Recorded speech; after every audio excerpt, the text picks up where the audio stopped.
ഇത് ആരാണ്? ഷാഫി നുസിരിയ? അതെ.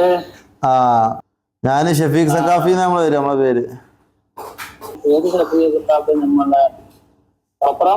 അല്ല അല്ല, നമ്മള് മോതിര അത്തറ് കല്ലൊക്കെ വെക്കണേ ഇവിടെ അല്ലേലുള്ള. അപ്പൊ നിങ്ങളൊരു കമന്റ് ഇട്ടിന്നല്ലേ നമ്മളെ ഐഫോണിന്റെ ഇതില്. അപ്പൊ അത് സിഗ്നേച്ചർ ഓഫ് പ്യൂരിറ്റി എന്നുള്ള കമന്റ് ആണ് ഇപ്പൊ നമ്മള് ജഡ്ജ്മെന്റ് അതിൽ തെരഞ്ഞെടുത്തിട്ടുള്ളത്. ഇൻഷാ അല്ലാഹ്. അസ്സലാമു അലൈക്കും വറഹ്മത്തുള്ളാഹി. അൽഹംദുലില്ലാഹ്. നമ്മളെ പിന്നെ ഐഫോണിന്റെ ഗിവ് അവേ പ്രഖ്യാപിച്ച അന്ന് മുതൽ പല ആളുകൾക്കും ആകാംക്ഷ ഉണ്ടായിരുന്നു ആർക്കാണിത് കിട്ടുക എന്നുള്ളത്. നമുക്കും ആകാംക്ഷ ഉണ്ട്, കൂടെ നമ്മളെ പ്രേക്ഷകർക്കും. അൽഹംദുലില്ലാഹ്. അപ്പോൾ നമ്മൾ നിങ്ങളുടെ പേരെന്താ? മുഹമ്മദ് ഷാഫി നുസിരി. അപ്പോൾ ഇദ്ദേഹത്തെയാണ് നമ്മൾ സെലക്ട് ചെയ്തത്. നമ്മൾ ആദ്യമായിട്ടാണ് ഇദ്ദേഹത്തെ കാണുന്നതും ഇദ്ദേഹത്തെ പരിചയപ്പെടുന്നതും. അബുദാബിയിൽ അല്ലേ, അബുദാബിയിലാണ് അവർ വരുന്നത്.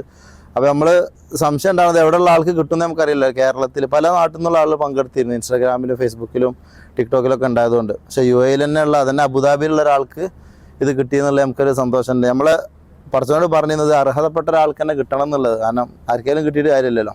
അപ്പോൾ അദ്ദേഹം അൽഹംദുലില്ലാഹ് പിന്നെ സിഗ്നേച്ചർ ഓഫ് പ്യൂരിറ്റി എന്നുള്ള വാക്കാണ് നമ്മളെ കമൻറ്റിൽ നിന്ന് സെലക്ട് ചെയ്തത്. അഥവാ സംശുദ്ധിയുടെ കയ്യൊപ്പ് അല്ലെങ്കിൽ വിശുദ്ധിയുടെ കയ്യൊപ്പ്, പരിശുദ്ധതയുടെ കയ്യൊപ്പില്ലേ, അങ്ങനെയൊക്കെയല്ല അതിൻ്റെ അർത്ഥം വരിക. അപ്പോൾ അൽഹംദുലില്ലാഹ് നമ്മൾ ആ വാക്കാണ് സെലക്ട് ചെയ്തത്. എങ്ങനെയാണ് നിങ്ങളിതിൽ എത്തപ്പെട്ടതെന്ന് ചുരുക്കി പറഞ്ഞാൽ? സോഷ്യൽ മീഡിയയിൽ ഞാൻ മുന്നേ ഉസ്താദിൻ്റെ പേജ് കാണാറുണ്ടായിരുന്നു.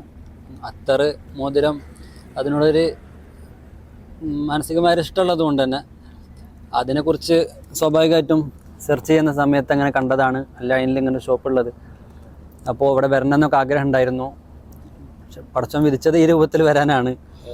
ഉസ്താദ് ഇങ്ങനെ ഒരു ടാഗ് ലൈന്, ബ്രാൻഡിങ്ങിൻ്റെ ഭാഗമായിട്ട് ടാഗ് ലൈന് ആവശ്യപ്പെട്ടുകൊണ്ട് അതിനൊരു സമ്മാനമൊക്കെ ഓഫർ ചെയ്തിട്ടൊരു അതിന് ഉചിതമായൊരു ടാഗ് ലൈന് കൊടുക്കണം എന്നൊരു ആഗ്രഹം വരികയും അത്യാവശ്യം കുറച്ച് സമയം എടുത്തുകൊണ്ട് തന്നെ 2-3 ദിവസം രണ്ട് മൂന്ന് ദിവസം മൂപ്പരിന്റെ പിന്നിൽ കൂടിക്കണം. അപ്പോൾ മഞ്ചത്തെ വചതാണ് പരിശ്രമിക്കൽക്ക് തന്നെയല്ലേ കിട്ടുള്ളൂ. എന്തെങ്കിലും കമന്റ് ഇട്ട് പോകുമല്ലോ, നല്ലോണം പഠനം നടത്തിയിട്ട് തന്നെയാണ് കമന്റ് ഇട്ടിട്ടുള്ളത്. 2-3 ദിവസം ഫുൾ ടൈം അല്ല, ഫ്രീ ടൈം എല്ലാം ഞാൻ നോക്കി ഓരോ വേർഡിനെ കുറിച്ചും അതെങ്ങനെയാണ് ഓരോ പ്രൊഡക്റ്റുമായിട്ട് ബന്ധപ്പെടുന്നതെന്നൊക്കെ ഞാൻ വിശദീകരിച്ച് തന്നെ ആ കമൻറ്റിൽ കൊടുത്തിട്ടുണ്ട്.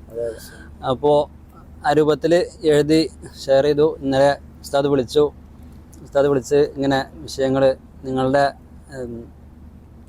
സിഗ്നേച്ചർ ഓഫ് പ്യൂരിറ്റി എന്ന ടാഗ് ലൈനാണ് നമ്മൾ സെലക്ട് ചെയ്തിട്ടുള്ളത് എന്നുള്ള സന്തോഷം അറിയിച്ചു. ഏതായാലും അൽഹംദുലില്ലാഹ്.